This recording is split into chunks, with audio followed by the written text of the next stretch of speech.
পর হরিণকে যখন ছেড়ে দিয়েছে আল্লাহর নবী ঈসা আলাইহিস সালাতু ওয়াস সালাম বলল, হে হরিণ যাও, তুমি জঙ্গলের মধ্যে চলে যাও।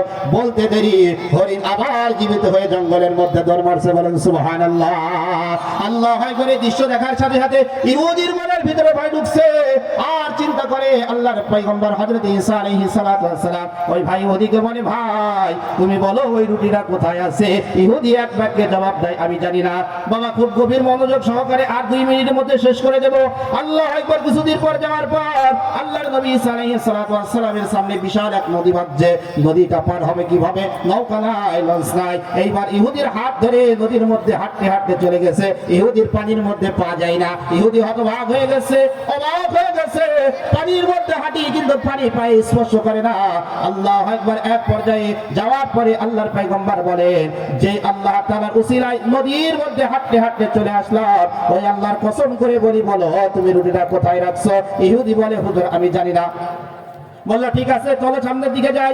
যাইতে যাইতে অনেকগুলো বালিকে একত্রিত করার পর আল্লাহর পয়গম্বর হযরত ঈসা আলাইহিস সালাতু ওয়াস সালাম 3 ভাগ করছে। কয় ভাগ বাবা? 3 ভাগ করার সাথে সাথে বলছে, হে বালি তুমি শূন্য হয়ে যাও। বলতে দেরি আর শূন্য হইতে দেরি নয়। বলেন সুবহানাল্লাহ।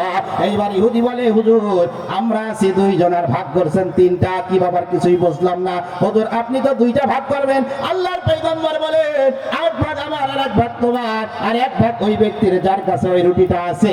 আল্লাহ একবার ইহুদি তখন সত্য কথা বলছে, হুজুর আমার কাছে আছে। কার কাছে?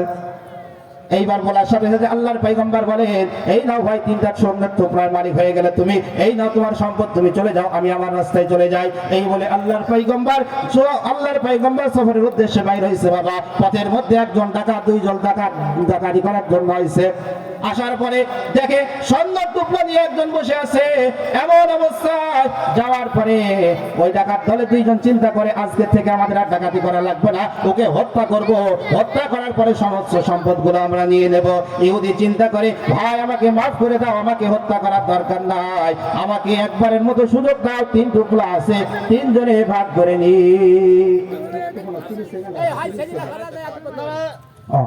নারে তাকবীর, নারে তাকবীর। বিশেষ অতিথির আগমন। নারে তাকবীর, নারে তাকবীর, লিল্লাহি তাকবীর। দ্বিতীয় বক্তার আগমন। আসসালাম, স্বাগতম। নারে তাকবীর।